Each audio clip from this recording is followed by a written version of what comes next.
Regardless of your opinion on the type of game it is, I suspect most of us can unanimously agree that Big Helmet Heroes is adorable. Essentially, take a much quieter version of the minions, whose speech is limited to random giggles and karate grunts, dress them up in medieval-ish battle garb, and shove them through a massive variety of silly but gorgeous levels, and you have everything Big Helmet Heroes is and strives to be. And while the casual, goofy nature of it isn't likely to satisfy more hardcore gamer tastes, those looking for a cute and easy to pick up co-op experience could do much worse.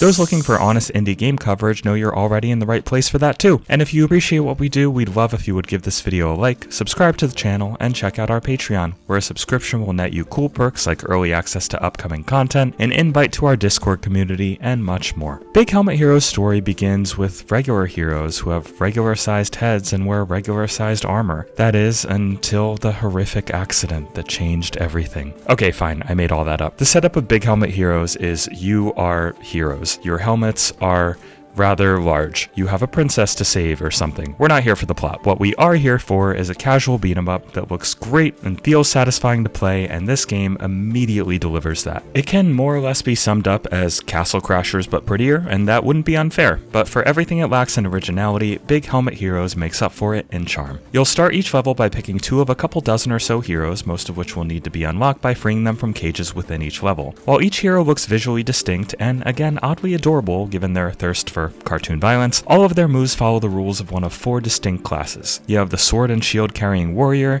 the slow but powerful brute, the fast and deadly rogue, and my personal favorite, the staff wielding monk who can float in midair by rapidly spinning their staff around like the world's cutest helicopter. Given that each hero follows one of these templates, it's tempting to say they play mostly the same, but the biggest difference is that each has a distinct special attack that can be activated by pressing the Y and B buttons together, assuming you're on Steam Deck or using an Xbox controller. And these special attacks are not created equal, leaving me to gravitate to certain versions of each class over others.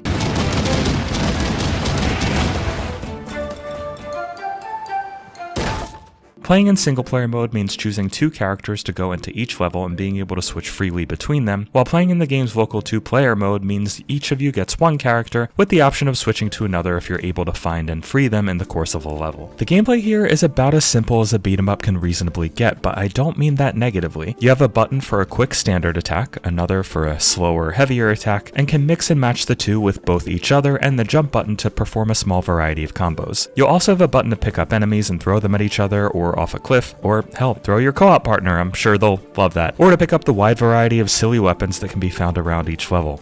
And that variety is really wide. I'm talking crossbows, ice guns, electric fly swatters, Molotov cocktails, torches, bombs, hilariously large squeaky toy hammers, or even just a couple of carrots that can, of course, be dual-wielded. Taking itself seriously is something that Big Helmet Heroes has no interest in, and despite the lack of spoken words throughout its 4 to 5 hour campaign, silliness flows through every fabric of its being. A level that would normally appear to be a medieval magical forest suddenly turns into a bowling alley for some reason, while a level filled with red-hot lava everywhere will gradually become more of a water park where you'll jump down lava slides on inflatable tubes. Best not to think about the science behind that one. Certain levels will also have mini games to play, like a soccer game or turret shooting sequence, but these are fairly few and far between, adding welcome variety but not sticking around long enough to make an impact. There are also some segments where the game decides to opt for an overhead view and have you navigate around a large labyrinth, defeating enemies along the way, and these are mostly fine, except when they're just too big and you get lost and keep going in circles and take a really long time to find your way out. I will accept any and all criticism if getting lost in these is just a me thing, I really will. While Big Helmet Heroes appears to be a co-op game at heart, I spent significant time playing both single player and co-op modes, and each have pros and cons that left me ultimately torn on which I preferred. Its co-op mode is restricted to 2 players and local only, meaning anybody looking to play online with a friend will have to stick to Steam's remote play together feature, which is nice, but sometimes a bit laggy depending on your connection. But while its 2-player co-op is great fun,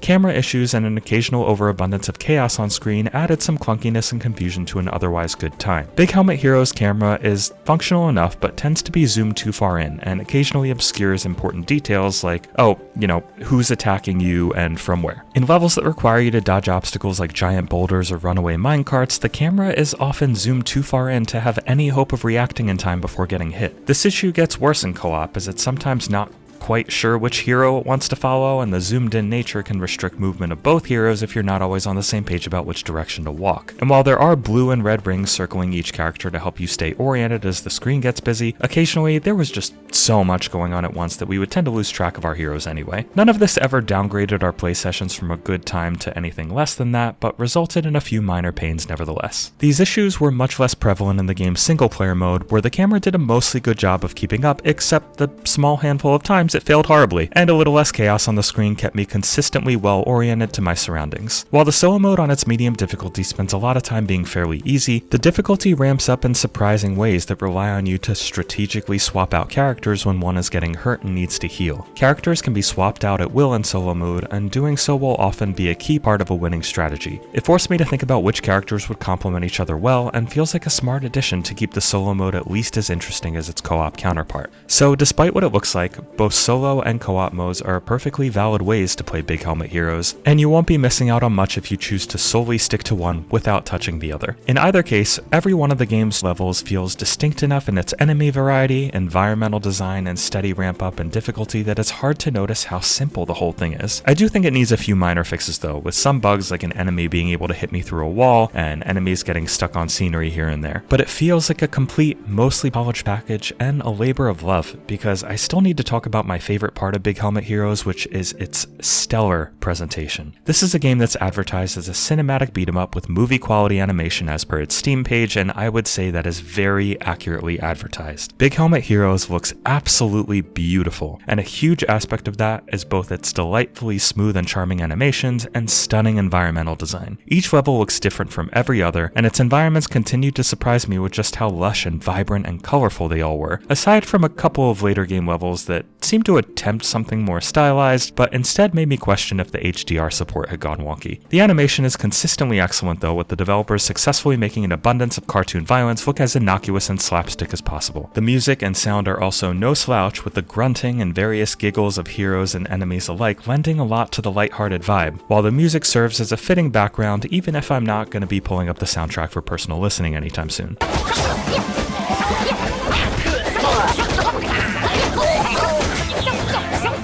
The game also runs great for how pretty it is, with a playable frame rate easily achievable on the Steam Deck depending how willing you are to compromise the visuals, and ultra-wide resolutions being well supported right out of the box. You'll probably know very quickly if Big Helmet Heroes is your kind of game. If complex loot systems, skill trees, and in-depth mechanics are your cup of tea, this game is likely to leave you a little bored. But if you're looking for a casual but very fun romp through a variety of gorgeous scenery, especially if you have a co-op partner in mind, Big Helmet Heroes may very well be exactly what your next game night needs.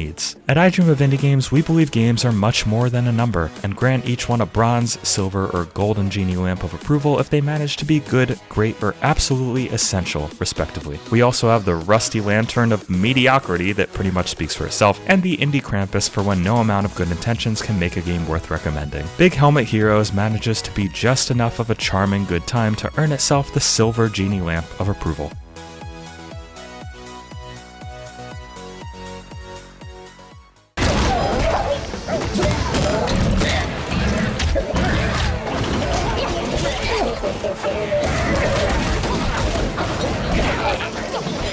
For far too long, you, the gamer, have been denied honest gaming coverage. Indie developers and publishers have lost their voice, but no longer. Like the video, subscribe to the channel, and head over to patreon.com/idreamofindiegames to join this epic campaign for indie visibility.